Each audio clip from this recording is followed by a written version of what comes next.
Well, we're finally here, folks.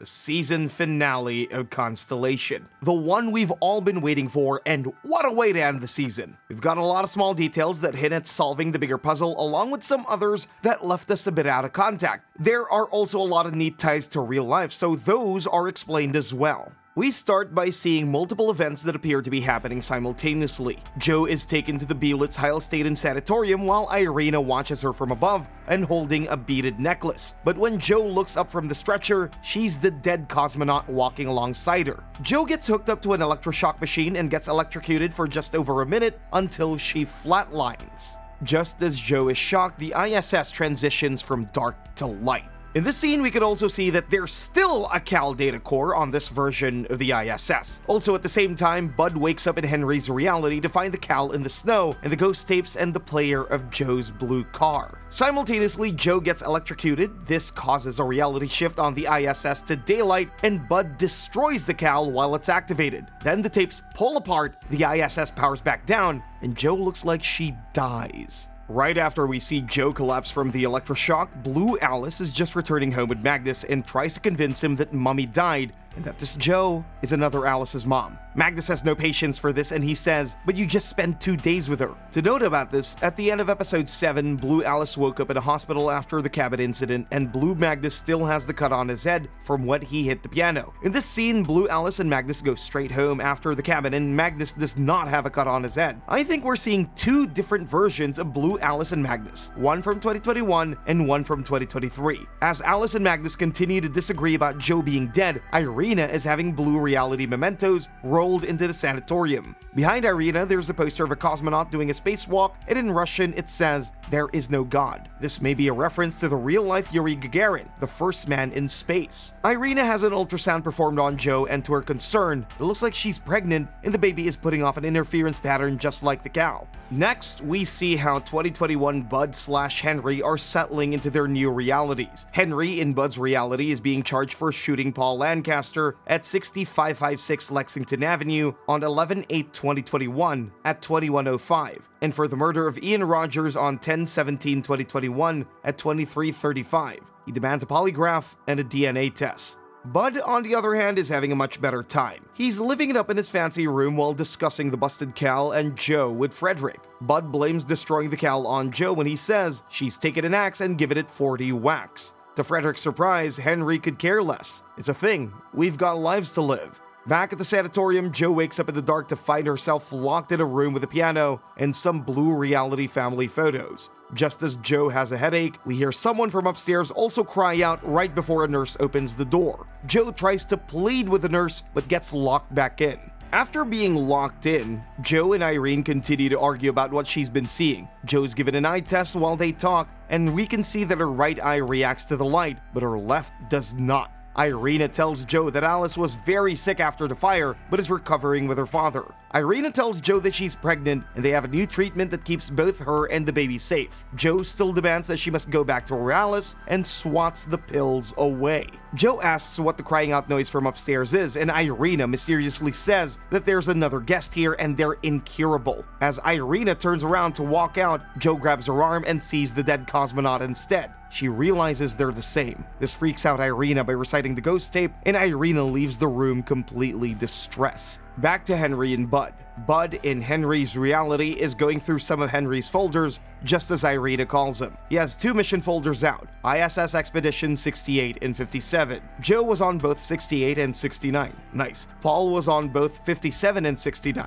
In real life, Expedition 57 was from 10/4/2018 to 12/20/2018, which is the same year the real Cal device was brought up to the ISS. Expedition 68 to 69 was from September 2022 to September 2023, a whole year in space, as Jo says. In November 2023, the real-life Cold Atom Lab on the ISS officially generated a quantum gas containing 2 species of atoms. This was achieved by using a cloud of potassium rubidium, just like Henry explained in episode 4. At the center of the Cal is a chamber of rubidium atoms. Henry, on the other hand, is hooked up to a polygraph and tells the complete truth from his perspective about who he is and how he knows Paul from NASA. He says he didn't kill Paul Lancaster, but may be responsible for his death due to a machine that he invented. Ilya comes to visit Joe, but it seems as though Ilya has switched sides. He starts out friendly, but gets a bit shifty when trying to get Joe to play the piano. He says that this is called astronaut burnout. Joe continues to plead, but the way she describes all these people who have died but didn't die, she does sound pretty crazy at the moment. Just as he leaves, he slips her a set of keys and says, if you don't get better, it'll only get worse.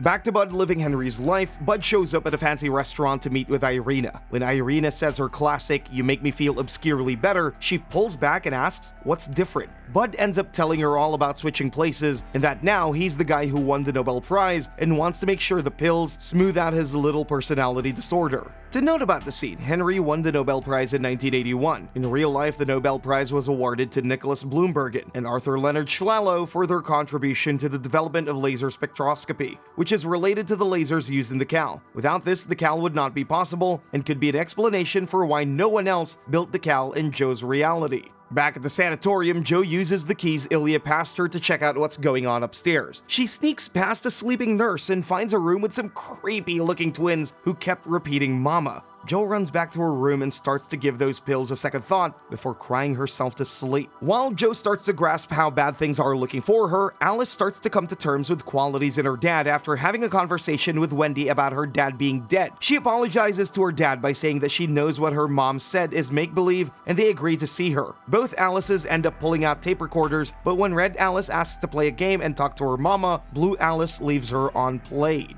As Blue Alice looks dismayed by her decision to ignore Red Alice, Joe starts playing the piano and singing a song in Swedish called Trollmors Vugivisa, which is a song about a sorceress singing to her 11 trolls after laying them down and tying them by the tail. Just as Joe finishes, Alice and Magnus finish packing and head out. Red Alice accepts that her mom is gone and asks her dad, "Am I brave?" And Magnus shines as a proud father and he says, "You're incredibly brave," and hugs her. After Magnus and Alice drive off in the red Volvo, we go back to Henry and Bud. Henry finds out that he did pass the polygraph, but to his surprise, the DNA test did show that his spun in a different direction. So, we know that when Bud and Henry swapped, they only swapped minds, not bodies. We already expected this about Bud when he was talking to Irina. He said that he'd have all his addictions and failures, but with this, we have proof. He's informed that he's being formally charged for the murder of Ian Rogers and the attempted murder of Paul Lancaster. So we know for sure now that this Paul is alive in this reality. Bud, now in Henry's reality, finds Ian Rogers in an alley giving guided tours for Jack the Ripper's Whitechapel murders. He highlights the double event murders that took place 3 weeks after the murder of Annie Chapman, September 30th, 1888. This was a weird detail to throw out there, but it's called a double event and takes place exactly 10 years and 5 weeks before the Beelitz Heilstaden was commissioned. Also, the song Joe sung earlier was about tying up her 11 trolls, and there being a total of 11 Whitechapel murders sounds like a connection. Mr. Rogers is clearly spooked by Bud coming and showing up out of nowhere and says, "I'm a retired police officer," but Bud hands him a bouquet of flowers, tells him to live his best life, and chuckles as he walks away. This is the last we see of Bud, Henry, and Mr. Rogers this season. Back at the sanatorium, Irina comes to visit Joe and tells her there's only one man upstairs, the first man in space. She doesn't specify if this is Yuri Gagarin or Vladimir Ilyushin, as Ilya mentioned that they were visiting the Tree Paul planet in 2020. In episode 3, Ilyana says that he heard from a guy that Vladimir Ilyushin was the first man in space, but he crashed in China, so they locked him up. This makes it sound like Vladimir Ilyushin is the one in the hospital. To note, Ilya's comment reflects real-life conspiracy theories.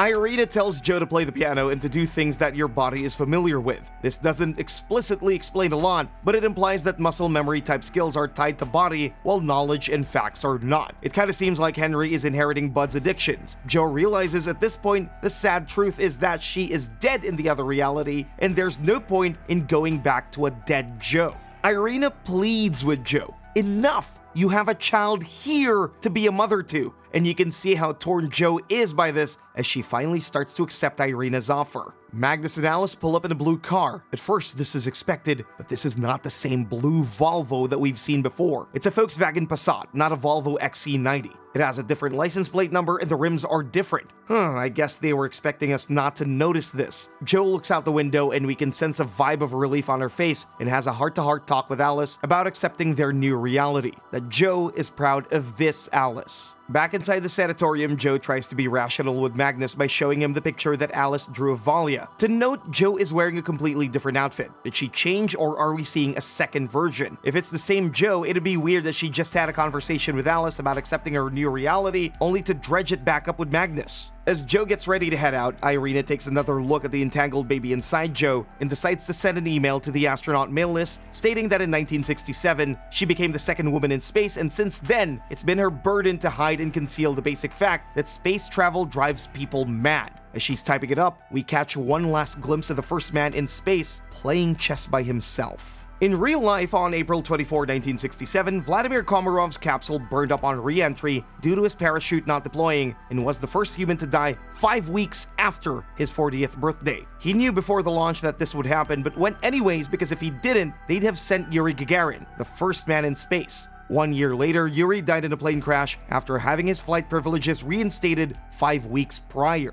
Just as Irina sends her email, Paul wakes up in the hospital panicking and grabs the nurse. His first words are, "I've seen something," then looks up at his arms and is surprised to see both. Bud shot Paul in this reality, but it looks like Paul just woke up from a reality where he was just on the ISS after the collision. This is the last we see of Paul this season, so I can't wait to see the madness that he's going to go through in season 2. We get one last view of Joe, Alice, and Magnus getting ready to leave the sanatorium. Joe apologizes to Magnus, and she says things are different, but she loves him. Irina sends off Alice with some sweets and tells her, "My friends call me Valia, down the rabbit hole with you, Alice." Okay, wow. Right before they get in the car, Alice asks Joe, "Mama, if Daddy's from here and you're from there, where's the baby from?" This did stick out a bit because this is the first time Blue Alice calls Joe Mama. In the final moments, we go back to the ISS and hear the same message from Joe saying that her eyes will always be on her and her heart will always beat for her. They finally show the damage to Joe's face, and just as the iPad gets near her, she reaches out and grabs it. Oh wow. It's not exactly explained, but they leave us just enough to assume that dead Joe, being alive, somehow managed to activate the bolt and release the Soyuz for Joe and Paul. Well, there you have it. We've got some answers, but we're still left with a huge mystery. How are the time jumps going to be explained? And how are events between 2021 versus 2023 going to be explained? Because yes, while the show explores these different realities, it's also exploring these different time periods within these different realities. There's a lot to digest, and there's also a lot that still needs explaining overall. But what did you guys think about the finale? Was it enough to make you want more, or was it just aggravating and headache-inducing and you're no longer interested? Either way, let us know your thoughts down below. And until next time, thanks for watching.